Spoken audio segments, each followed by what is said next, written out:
Today on Hostel Territory, we take a look at a very interesting and unique hostel in downtown Taichung, the Hoshin Hostel.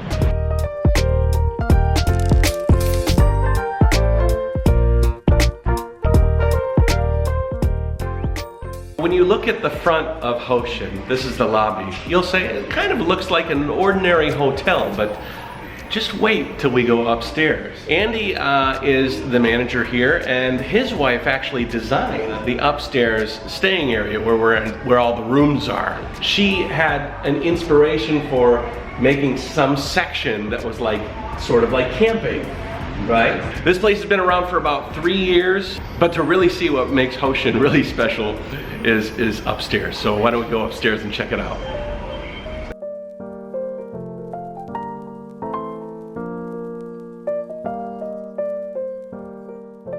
Actually, the area by the elevators is a little bit deceiving. At first glance, you might be reconsidering staying here. The front entrance is a little bit dirty, but the doors open into a whole new world.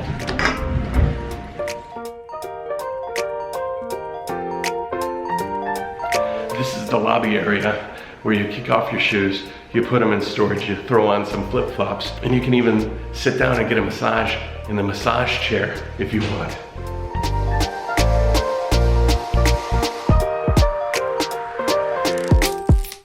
Right here is a central area, and out from here you have all the different rooms and the themes depending on where you want to stay.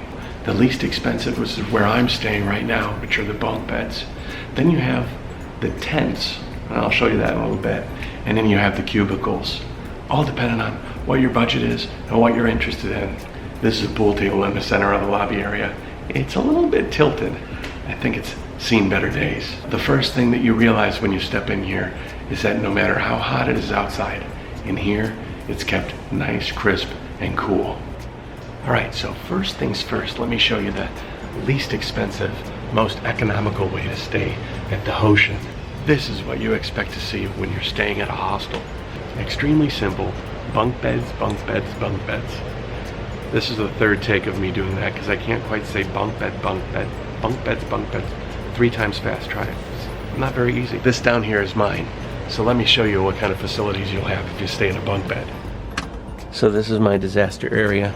I left pretty early, so kind of left my stuff in disarray. 3 outlets, 1, 2, 3, and a light switch, which is quite nice. They give you linens to put on your bed. The cushion is actually really, really nice. It has a lot of give to it. The comforter they give you is very thick, and the pillow that they give you is quite hard. One of the things about living in a hostel is quietness and the ability for your bed not to make a lot of noise. Like you can have a bed that makes a lot of noise.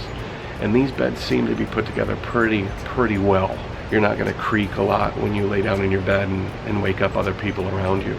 They have the privacy shades, which is kind of nice, and quite a big locker here that you can just access with the key that they give you. You don't have a lot of security with your neighbors, but you have a lot of security to get to this room.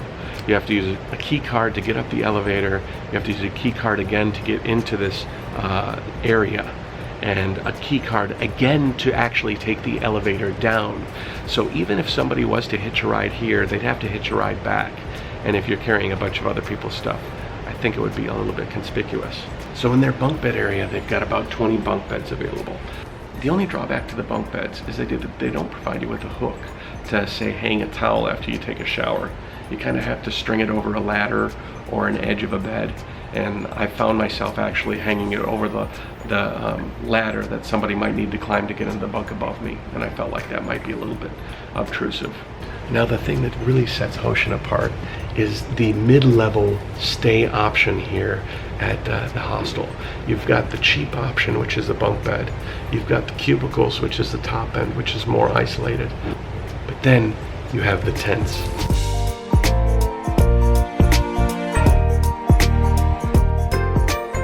As sort of an inspiration brought on by the manager's wife, they thought, why don't we bring a little bit of the camping atmosphere inside and create indoor tents that you can stay at.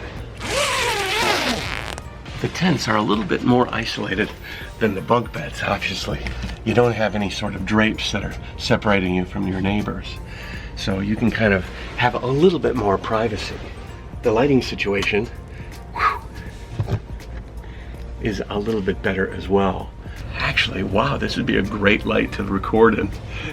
Good skin tone, good skin tone. Very large mattress. You could fit a couple of people in here if you wanted to. You have a vent at the top that'll be providing you with your air conditioning. You have a hook at the top that you can hang your backpack or some bags or even your towel if you wanted to. And you have one outlet here. It's kind of interesting. The tent has one outlet, but the bunk beds have 3. So that's score 1 for the bunk beds. But there's still one option that I have to show you.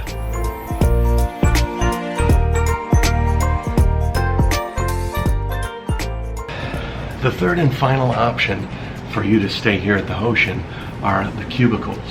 These are walled off, solid rooms that are for you individually to stay in. The owner told me I could take a look at this one. All right, here we go. This is the cubicle, I call them. And it's quite nice. It's about the same floor size as the tents, double the size of a bunk bed. A couple of plugs here in the corner, a light switch, and boy oh boy, it's crispy cool in here. I also see 2 hooks on either side, so you've got double the opportunity to hang up your stuff. This is for if you want ultimate privacy here at Hoshin.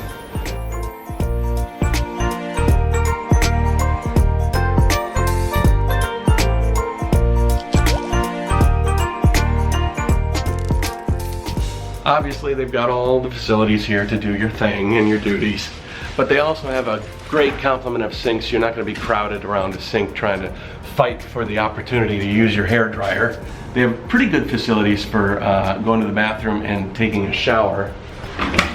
Each shower room is isolated and really high pressure and warm water. And this shelf here is really strong, so you can put all your stuff up there while you're taking your shower. I kind of like that because you can come in here with your backpack from your day of touring around the city, put your entire backpack up there and take your shower and then pull your clothes if you have them in your backpack. You don't have to go to your bunk, get your stuff, tray to come back and forth. There's only one drawback to these showers, is they tend to overflow and you end up having water that kind of trickles into this main area. Not really my problem. It's definitely somebody's problem. If you do want to wash your clothes, one of the things I always really like is a place with a really nice set of washing machines. There's only one set, a washer and a dryer on this floor, but it's a really good quality, and they provide you with detergent. But if you want like dryer sheets or anything, you've got to get those. Here you have water. You can get some cold water or some hot water if you want some. Enough places to throw your garbage away. And then the woman's area, but I'm not allowed in there.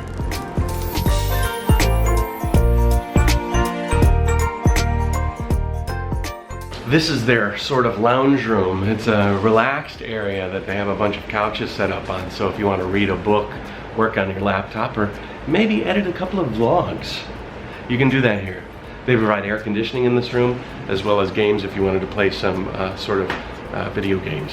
I'm interested in travel, not playing video games. You're pretty close and central to Taichung main station, not the high-speed rail, but the normal train station, right next to Taichung Park, as well as a bunch of marketplaces. So you can find food and things to do pretty close within the area.